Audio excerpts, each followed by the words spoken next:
Meu nome é Bob, sou progressista, meu apelido é Eduardo, meu nome social à frente, porque foi o que construiu a minha identidade. Eu venho de uma família de militantes, o pai foi o membro fundador do movimento negro unificado, perseguido político, preso, torturado, morreu aos 41 anos, super jovem, fruto das agressões que sofreu, né, que prejudicaram demais a sua saúde.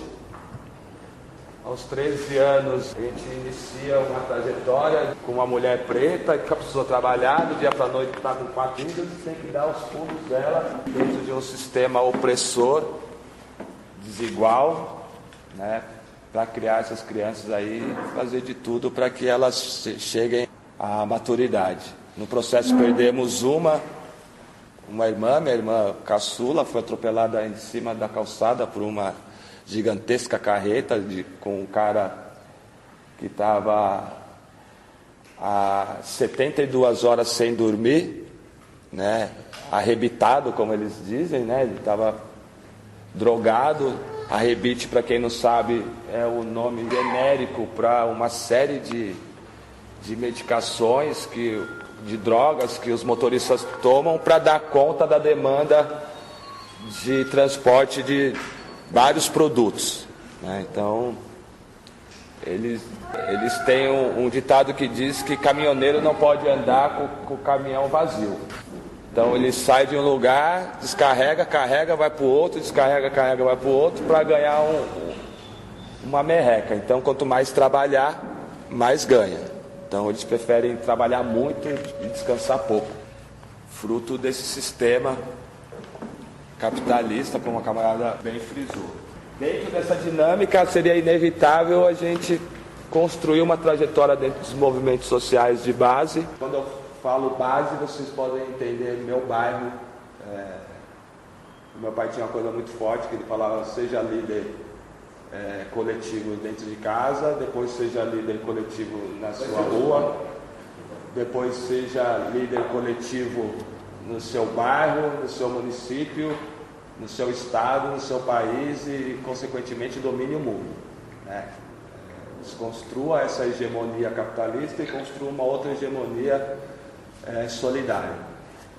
E foi isso que nós fizemos, né? Então, na década de 80, a gente começa no samba, fazendo nossas rodas de samba, movimentando a nossa quebrada. Final da década de 80, chega a cultura hip hop, uma cultura que naturalmente desenvolve leituras críticas de mundo para quem entende para que ela veio, né? E aí começa a minha história como militante, fazedor de cultura para além do entretenimento, que é o que o grande mercado coloca para a gente como cultura. Quando fala de cultura, naturalmente a gente pensa no cinema, a gente pensa numa festinha. A gente poucas vezes visita a etimologia da palavra cultura, o significado pleno da palavra cultura, que é o que a gente está fazendo aqui agora, né? E o que a economia solidária traz dentro dos seus mais importantes princípios, que é a troca de saberes e fazeres, condição da gente dar musculatura para as tradições, né?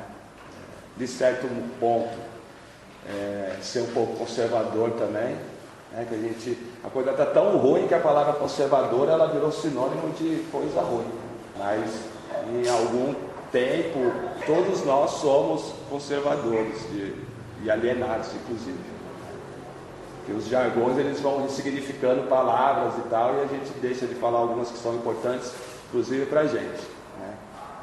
Estou fazendo essa narrativa histórica para a gente chegar na questão do que é essa bendita dessa economia das culturas.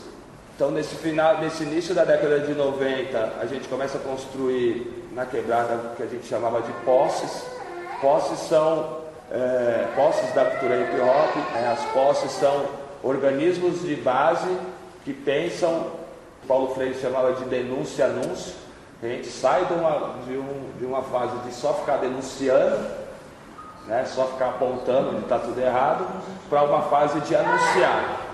Então a denúncia, anúncio é denunciar o que está errado e anunciar as possibilidades de superação, de arrumar a casa. Não adianta só ficar falando que está errado e não propor, não fazer nada para mudar aquele cenário. O que seria, mais para frente, associações de moradores de bairro e etc. Né? A gente tinha um pé no anarquismo, depois que quando a gente começou a entender o que é o anarquismo, a gente falou, não, a gente não é isso, né? Porque a gente é regulado por um Estado, então se tem um Estado ele tem deveres, e se ele tem deveres ele tem que cumprir com seus deveres. Nós temos direitos. Né? Nessa mesma década de 90 eu conheço o Movimento Nacional de Meninos e Meninas de Rua, onde a gente compõe a luta para que o Estatuto da Criança e do Adolescente saia do papel e se torne uma política pública, o que acontece na década de 90. E de lá para cá, a gente vem construindo essas possibilidades objetivas de ter a cultura como vetor de promoção de políticas públicas e, consequentemente, desenvolvimento de espaços autossustentáveis, onde a gente possa, ao mesmo tempo que a gente faz a manutenção do fazer cultural, a manutenção das tradições, a valorização dos mestres e mestras, né, nossos griots. Pessoa responsável pela multiplicação, né, das histórias, dos saberes, né, das tecnologias sociais que são desenvolvidas pelos nossos ancestrais. Ele brinca que todo griot é uma biblioteca ambulante. Cada vez que um griot morre, a gente perde uma biblioteca inteira. Se ele não cumpriu a missão dele, é lógico, de passar à frente todos esses saberes, todas essas histórias que ele aprendeu do pai dele, o pai dele aprendeu do pai, que aprendeu do... No final da década de 90, a gente entra numa nova militância, que é criar essas condições do Estado perceber a cultura não só um grande vetor econômico, como também uma estratégia, um escudo para nós contra as violências, principalmente do braço armado do Estado. Né? Hoje, com as tecnologias, a gente vê aí um monte de vídeos, né, de pessoas que tomaram tiro, pessoas que foram agredidas, a polícia invadindo isso, o Estado fazendo aquilo. Até o final da década de 90 não tinha nada disso. Só via quem estava em loco, né, quem estava lá vendo, e era muito, mas muito pior do que é hoje. Né? A gente tinha esquadrões da morte, a gente tinha mão branca, pé de pato, a gente tinha uma série de nomenclaturas para pessoas que tinham como único fim tirar a vida de outras pessoas. E a cultura, ela continua sendo esse escudo, né, o fazer cultural, a mobilização a partir da música, da dança, das artes como um todo, era esse grande escudo de mobilização e trazer os olhares para determinados espaços, que a gente chama da ponte para lá, que até hoje é invisibilizado, mas que são grandes espaços de potência cultural.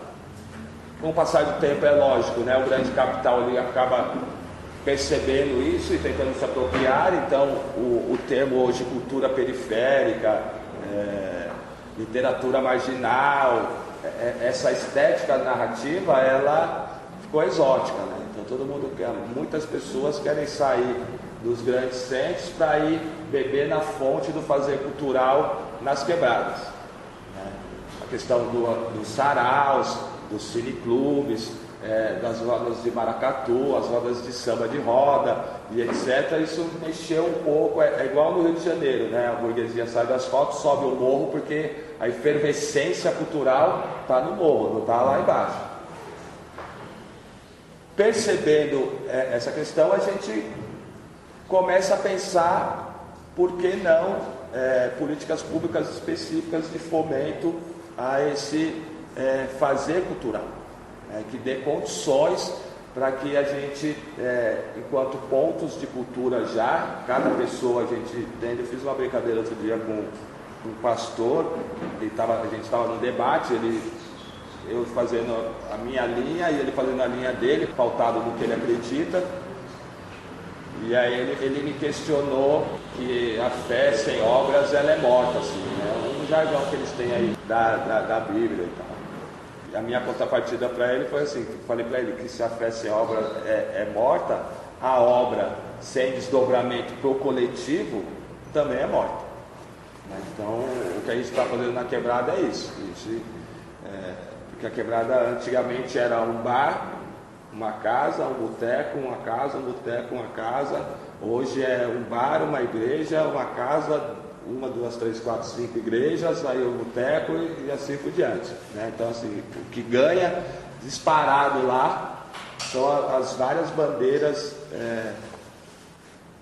das igrejas, etc. Que também virou um nicho capitalista muito grande. Não dá contrapartida nenhuma para quebrada, apesar que eu prefiro as igrejas do que as lojinhas, né? A gente tem lá, que não são poucas. Lojinha, para quem não sabe, é o espaço de comercialização dos vários tipos de droga imagináveis, né? E aí, quando a gente começa a fazer essa discussão, a oportunidade que eu tenho, nós montamos um grupo, conhecemos uma pessoa muito importante para mim, da cultura como vetor econômico, chamado Célio Turino, grande pensador da cultura. Ele traz a discussão dos 3 E's, que é ética, estética e economia no fazer cultural. Ética, que é a questão de a gente entender cultura como cultura. A estética, para além do bonito. A gente não discute a estética na questão da beleza, mas questão do conjunto de ações para dar vida pulsante ao fazer cultural. E a economia, né? Entendendo que, fazendo um recorte para a cidade de São Paulo, a cidade de São Paulo, culturalmente, ela movimenta mais recursos do que todas as outras cidades do país. Parece que não, mas tem gente que vem de vários lugares do mundo para se desenvolver ou beber na fonte cultural na cidade de São Paulo. E a gente começa a pensar com o Célio, naquela época, um projeto chamado Cultura Viva, né, que é o fomento a esses coletivos que já fazem cultura nas quebradas e convênios. E aí sai o projeto Pontos de Cultura. Os primeiros 300, e aí tem uma parte do edital que eles, quando não tem resposta, eles colocam casos omissos. E aí nesses casos omissos teve um caso a ser discutido que surgiu mais um ponto de cultura. Então foram os 301 primeiros pontos de cultura do Brasil, que durante 3 anos recebiam R$60 mil por ano para continuar fazendo o que já faziam, só que com um pouco mais de recursos, e não solto. Dentro do convênio tinha a questão de você ter X reais para investir em capital no sentido estrutural, então comprar equipamento e etc. E custeio, que é para pagar as operadoras, educadores, etc. Então fazer a economia, fazer esse recurso, esse dinheiro girar no entorno da quebrada. Projeto maravilhoso, reconhecido no mundo inteiro como revolucionário. Isso já em 2004, 2005. Junto a isso, a economia solidária, né, ainda num processo de entendimento. Até hoje ela ainda é vista só na perspectiva do solidário, não tem uma discussão para fora mais avançada sobre a primeira palavra, né, que é a economia, que é justamente criar as condições de sustentabilidade dos projetos sem perder a essência das pessoas, sem colocar o dinheiro à frente de todo esse processo. O grande gargalo está aí. Porque enquanto a gente está fazendo as coisas, buscando parcerias e tal, está tudo bem. Quando cai uma moedinha no cofre, o ser humano ele já reage diferente, né? Então o nosso desafio maior é justamente saber lidar com o dinheiro. Um exemplo muito bom disso é o Sarau Cooperifa. Enquanto a Cooperifa estava lá no boteco, os filósofos de balcão fazendo suas poesias e etc. Tá tudo maravilhosamente bem, não que não esteja hoje. Mas quando começa a ganhar força, e aí os burgueses começam a ir visitar, a coisa começa a ganhar mídia, começa a ser reconhecido, os editais começam a entrar, os dinheiros começam a entrar e etc., o grupo começa a se fragilizar. E isso vem acontecendo muito em vários outros espaços. Então, a partir de uma discussão que nós participamos na Colômbia sobre economia criativa, eu vim extremamente contaminado para o Brasil, e a gente começou a discutir para dentro da Unisol. A Unisol, eu sou diretor de cultura da Unisol São Paulo. Você, de onde tem organização? Unisol. Unisol. A Unisol é uma central de cooperativas de empreendimentos econômicos solidários que pensa o fomento, assessoria e o acompanhamento desses empreendimentos para dar musculatura e criar as condições também de políticas públicas específicas para esse segmento do cooperativismo. E eu trago essa discussão muito forte para dentro da Unisol, no sentido de ter um outro olhar para a cultura dentro do movimento cooperativista no Brasil. Porque a cultura, utilizando das palavras de Augusto Boal, ele dizia que para fazer sentido as coisas para a gente perceber, a gente tem que ativar os sentidos. Então a gente tem que ouvir tudo que escuta, ver tudo que enxerga e tocar tudo que sente. E esses sentidos eles não eram desenvolvidos para a cultura no cooperativismo. A cultura ela era legal assim, faz uma feira, aí coloca uma musiquinha para tocar, mas o foco não é quem está tocando. Quem está tocando, está tocando. O grupo que vai lá fazer o som, que vai cantar, tocar, dançar e etc., ninguém está preocupado se ele está, quem pagou a condição dele para chegar, quem pagou a alimentação, quem comprou os instrumentos, etc. Mas é importante estar lá. O foco sempre foi o carro-chefe, a agricultura familiar, os catadores, o artesanato um pouco depois, sempre partindo do tangível. O intangível, a música, aquilo que você não consegue pegar, que não é concreto, ele não era dado a devida importância. E eu começo a dar porrada em todos os dirigentes da Unisol nesse sentido. Quando nós começamos as feiras da rede de saúde mental, há muitos anos atrás, com 3 barraquinhas lá no estacionamento do Hospital das Clínicas, ali eu já falava, olha, tem que colocar, a gente tem que potencializar, não usa a música nos círculos de cultura terapêuticos, no acompanhamento dos usuários da rede, não toca, não dança e etc. Porque a gente não pode pensar isso como vetor econômico também para além do artesanato e etc. Nada contra, pelo contrário. Mas o foco aqui é a cultura, né? E o foco é a economia das culturas. Isso se desdobra que em 2014 a gente consegue remunerar o primeiro grupo para fazer uma intervenção e uma das ações da Unisol. Então, uma discussão que começa em 2005, a gente consegue remunerar um grupo só 10 anos depois. E no último congresso da Unisol, onde se tira o corpo dirigente, a gente constrói uma diretoria de cultura dentro da maior central de cooperativas e empreendimentos econômicos solidários da América Latina, que foi um super avanço. E eu fui escolhido para tocar esse desafio. Fui escolhido para estar como diretor de cultura pelos próximos 3 anos na Unisol. De lá para cá a gente teve vários avanços. Então hoje a gente tem uma rede nacional de casas da cultura hip hop, que já são empreendimentos, que já fazem cultura e estão gerando recursos.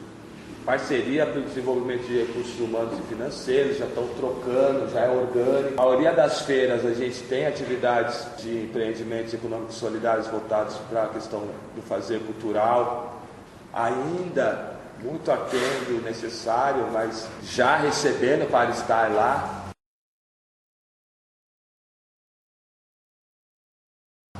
que é essa bendita dessa economia das culturas para dentro da economia solidária?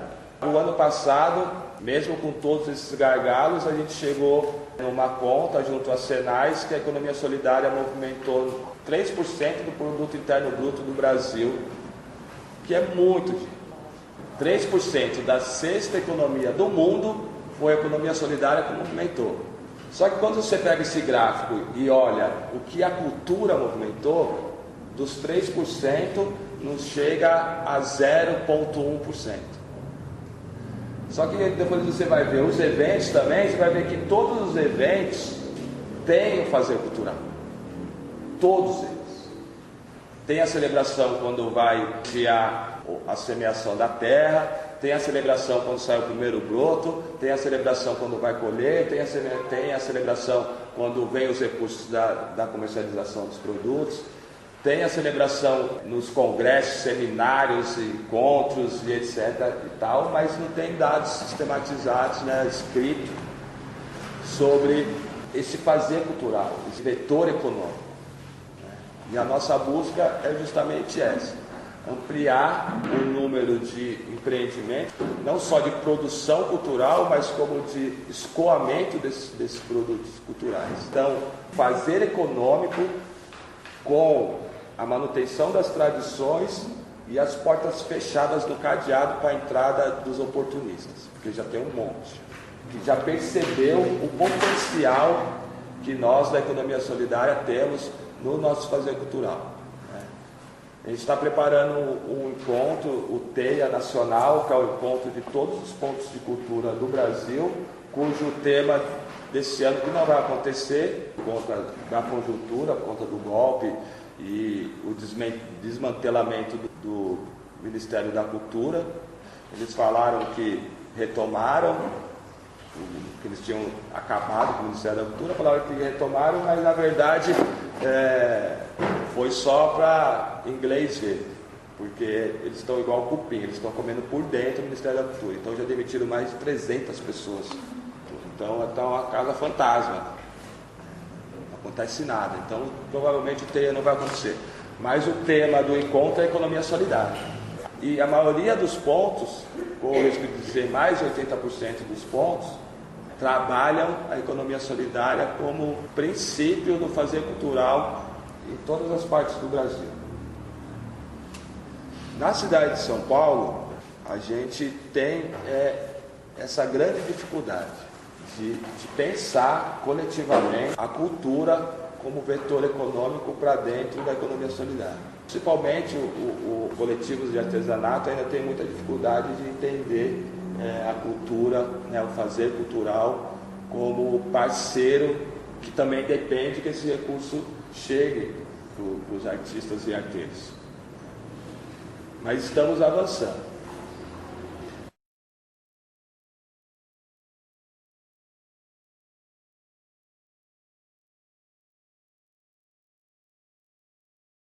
Entrando na questão especificamente de um espaço que se propõe a ser um ponto de cultura e economia solidária, me deixa muito feliz, né? Porque geralmente esses espaços eles são focados no tangível, né? Eles são focados no artesanato, na hortinha, né? No vestuário e etc.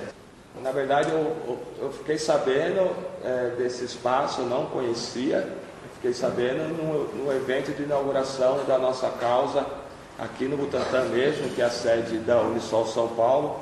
Tem vários outros empreendimentos, tem o Ideário, Design Possível, entre outros. E eu fiquei sabendo que tinha um ponto de cultura e Ecosol. Falei, que louco, não conheço outro no Brasil. E olha que eu conheço um monte de lugares, eu não conheço outros. Eu acho que vocês são os primeiros. Se tiver outros, vocês podem me falar, porque vai me deixar mais feliz. Porque é um grande desafio, né? A gente criar as condições de autossustentabilidade de um empreendimento voltado para a questão específica do fazer cultural.